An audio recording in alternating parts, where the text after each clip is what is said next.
As a scientist, I never had any particular belief in things like reincarnation. I had a lot of questions, and I intensively sought answers to the point that definitely irritated some of my teachers in school. But eventually, that journey of questioning and self-exploration led to some experiences where I had simultaneous recall experiences with other people. And those spontaneous recall experiences essentially were flashbacks with others to other times. Suddenly, with a bunch of emotion, a bunch of feeling, a bunch of experience that I had to then now integrate into myself now and deal with the reality of it. Eventually, a lot of those memories led to an experience where I remembered before Atlantis, before what we call the end of the pre-Diluvian era or the end of the last ice age. And in that prior time, I found myself on another planet. And this changed everything for me. It gave a much greater context to my understanding of what is an alien. You know, how can you call these other beings out there aliens if some of us are those beings? And how can we actually reframe our entire relationship to this vast cosmos by understanding that we actually have family out there? So for me personally, when I began to really look at these parts of myself, it came just as memories on Earth came with skills with swords, or abilities with calligraphy, or abilities with cooking, because I'd cooked for 20 years in one lifetime as an art form, and then found that again now. With galactic memories, I found high-level technologies, interfaces, and systems for coordinating data across the entire galaxy, for organizing our thoughts and augmenting our consciousness in specific ways that can enhance our ability to actually manage a planet and also engage with our lives in a powerful way. So right now on planet Earth, we're facing data overwhelm. We have our identity and our social capacities owned by centralized corporations. That data is being used to abuse us and manipulate us psychologically, Cambridge Analytica. And we need essentially a way to get out of the mess that we've caught ourselves in and bring about the potential of a planetary operating system. And I think I have the keys to make this happen. I've been developing technology for, well, really 20 years, but for the last 15 years or so, I've been prototyping components of a trust graph to enable us to track and see decentralized trust systems. And I've also been building and prototyping interfaces that, let's say, are a little more Iron Man style, a little more Minority Report style, fluid and dynamic, gesture-oriented, designed where you could put on a pair of glasses at a cafe.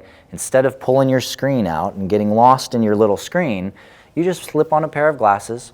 You can pop open your interfaces for communications, for storing information and data. You could take a picture of the particular cappuccino that you've got, store that in a data field over here. You can create content. So maybe you're having breakfast and you have this great idea for a course, and you decide right then you're going to capture a little bit of it with voice and use your little AI assistant to now flesh out a whole introduction to what that course could look like. Do it in the fly, in the moment, and then it's done. And you can search the vast field of data. If you're sitting across from someone, you can literally bring up a node sphere, a data sphere in front of you guys, like a planet floating over the table, and interact with that planet together, creating a collection, adding things to it, brainstorming, working on ideas, and doing that right in the virtual space in front of you guys above the table. So that's coming. But right now, what we're building is essentially a web and mobile interface. It's all built for AR and VR in the future. But the key to the whole system is actually gamifying regenerative impact.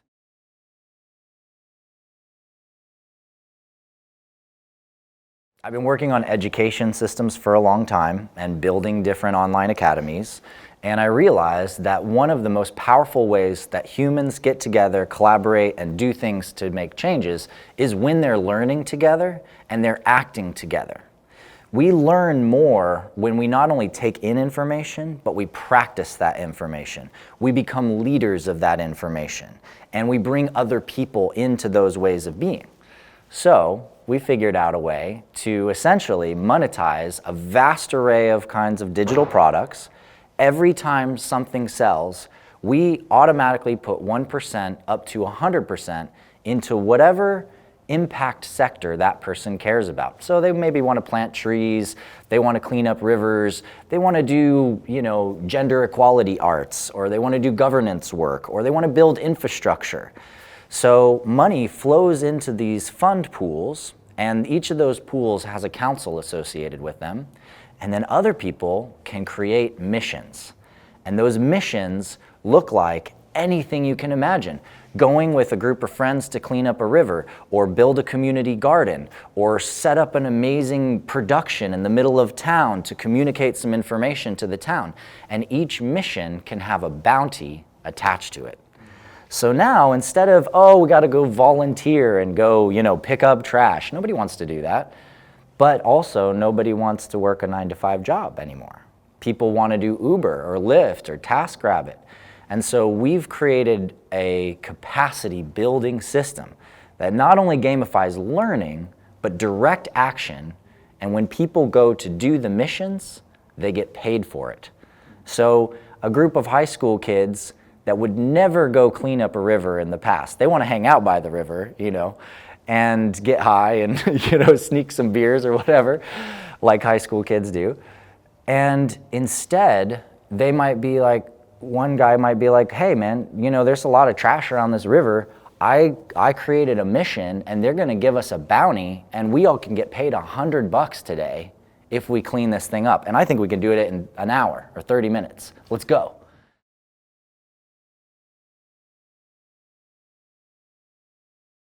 We're in a time where we need a civic renaissance. It's time to transform the way that we organize ourselves as human beings.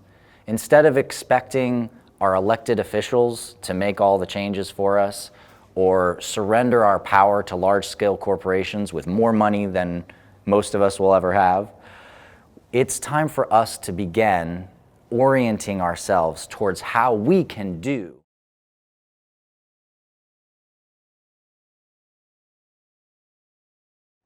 If we don't know who we are, we cannot fulfill our purpose. As a human race, we've forgotten who we are. We've lost touch with so many parts of our history. Unfortunately, because of religion, because of systemic oppression, because of racism, because of the issues that humanity has had, we've lost touch with many, many facets of the gift of what it means to be human, to be on Earth, to be part of Gaia. Right now, we have the opportunity to take responsibility in a bigger way, to expand our capacity and ability to respond to the world, to make changes. And that power within us ignites when we get in touch with that sacred purpose within. And finding that sacred purpose is a journey that each individual has to take. There's not one answer to that question, but it starts with the deep contemplation of who am I? Why am I here? What are my gifts? And how can I serve? It is these questions that can lead us down a pathway of understanding the depth and the truth of the beings that we are. And as these beings fully incarnate, fully established as who we are, we begin representing the true history of our soul lineage, the true history of mankind, the true journey to a future that serves us all, that can bring us all together in a more beautiful way than ever before.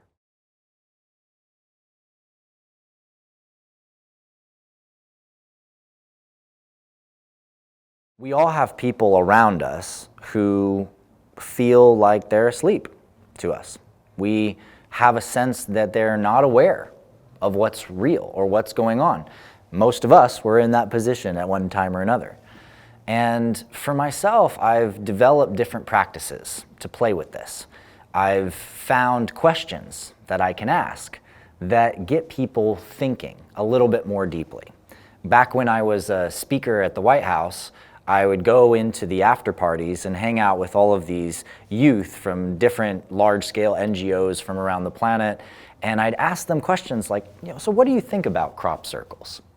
And start a conversation to explore what their minds hold as true.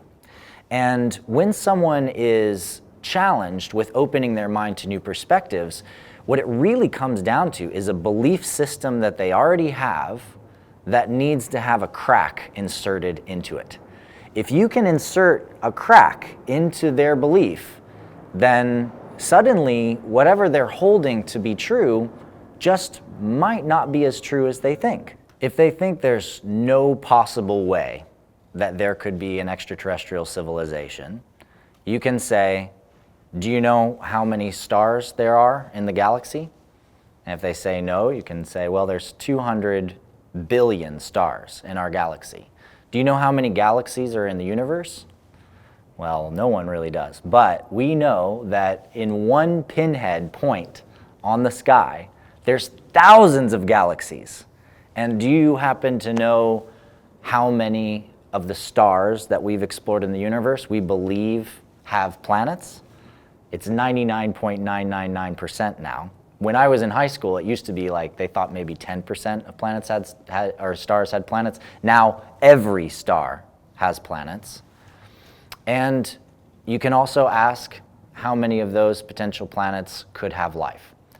And now we believe over half of all the stars in all the galaxies are likely to have a planet in a position that could support life. That means over 100 billion stars in our galaxy alone could potentially support life. And suddenly their belief system changes. They have a key to a greater understanding. I often talk to people about Egypt and the pyramids and sites that I've been to there. And I point out with a lot of humor, isn't it funny how when you look at Scientific American, they've got a diagram of the pyramid and you see the guys dragging the blocks up into the pyramid, but every block is the same size and same shape. They're literally building a brick house. But if you've actually been to the pyramid, every block is a different shape and a different size, and yet somehow fits together like the most insane Tetris game you could ever imagine. Suddenly, they have a crack in their belief system. They think, wow, that's interesting. And then you add a few things onto that, the Serapeum, 70 to 100 ton stones, 150 feet underground in 30 different chambers, every one of which vibrates at exactly the same frequency inside of it, and the surfaces of which are so precise, they're laser sharp, you can almost cut yourself on the corners of these gigantic stones.